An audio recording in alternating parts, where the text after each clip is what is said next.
Chers militantes, chers militants, mes chers compatriotes, chers amis de la Côte d'Ivoire, depuis que j'ai eu l'honneur d'être élu à la présidence du PDCI-RDA le 23 décembre 2023 à Yamoussoukro par nos militants, j'ai pu, grâce à leur soutien, procéder à une modernisation et une redynamisation de notre parti. L'équipe que j'ai mise en place et moi-même avons souligné, identifié sans concession les difficultés auxquelles font face chaque jour les Ivoiriens et nous avons proposé aux Ivoiriens une autre manière de faire de la politique et de diriger notre pays. Je remercie ici tous nos militants qui ont travaillé sans relâche partout dans notre pays ces derniers mois pour être à l'écoute des Ivoiriens, pour mieux comprendre et mieux traduire leurs préoccupations, que ce soit le chômage des jeunes ou la cherté de la vie, deux de leurs plus importantes préoccupations. Donc merci donc à tous nos vaillants militantes et militants pour leur travail. Grâce à ce travail, nous avons suscité chez nos compatriotes un engouement réel pour notre parti. Ainsi, le nombre de nos adhérents a doublé au cours des 12 derniers mois. Malheureusement, ces avancées annonciatrices de notre prochain retour au pouvoir d'État ont déclenché des attaques répétées et injustifiées, avec la justice pour principal instrument. En effet, depuis plusieurs mois, le PDCI-RDA et moi-même sommes l'objet d'un harcèlement judiciaire inique et insidieux, orchestré dans l'ombre, mais porté à visage découvert par des personnes manipulées, avec pour seul objectif de nous écarter de la vie publique et politique, de nous priver de nos droits fondamentaux de citoyens et de porter atteinte à ma dignité, allant jusqu'à me contester ce qui est le socle de toute existence humaine, ma nationalité. Toute ma vie a été pétrie aux valeurs ancestrales de ce pays où je suis né et où j'ai grandi. L'éducation que m'ont inculquée mes parents est fortement inspirée de la philosophie humaniste faite de paix, de respect de la personne humaine, de tolérance, de rejet de toute forme de violence que le père fondateur de la nation ivoirienne, Félix Houphouët-Boigny, nous a légué. Malheureusement, il semble que certains d'entre nous n'ont rien retenu de l'histoire récente et combien douloureuse de notre pays. Toutes ces manigances que nous voyons chaque jour visent à entraver la marche vers le pouvoir d'État du PDCI-RDA, qui m'a plébiscité d'abord comme président du parti en décembre 2023, et puis en avril 2025 comme son candidat à l'élection présidentielle d'octobre 2025.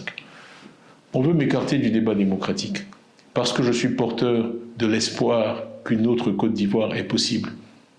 Ma voix est une voix que nos adversaires veulent éliminer, non par le pouvoir de leurs idées, mais par la persécution et par l'instrumentalisation de la justice à des fins politiques et partisanes.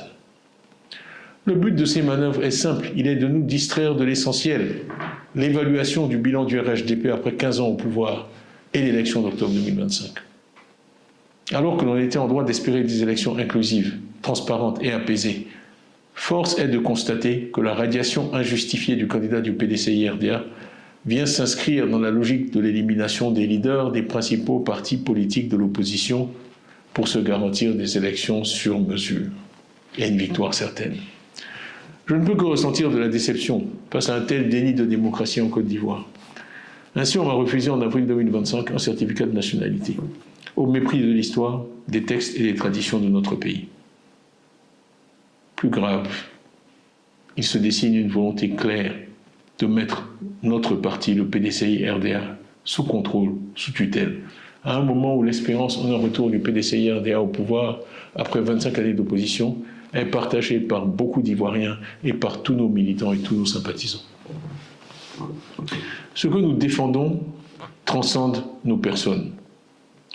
Dans l'intérêt du parti, j'ai donc décidé de remettre entre vos mains, à vous les militants, mon mandat de président du parti.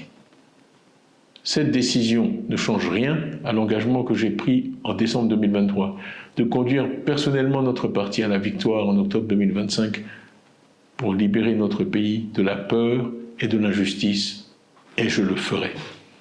Je sais qu'après m'avoir élu en 2023, vous m'accorderez de nouveau votre confiance, sachant que les autorités ont récemment affirmé que j'étais, et je les cite, indubitablement ivoirien.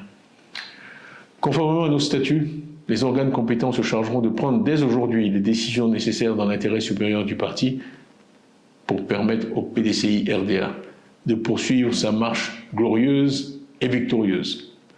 Chères militantes, chers militants, ne baissons pas la garde, ne nous résignons jamais, continuons le combat avec encore plus de détermination tous ensemble pour la victoire en octobre 2025, avec une foi inébranlable en notre avenir commun. Que Dieu vous bénisse, que Dieu bénisse le PDCI-RDA, que Dieu bénisse la Côte d'Ivoire. Je vous remercie pour votre attention.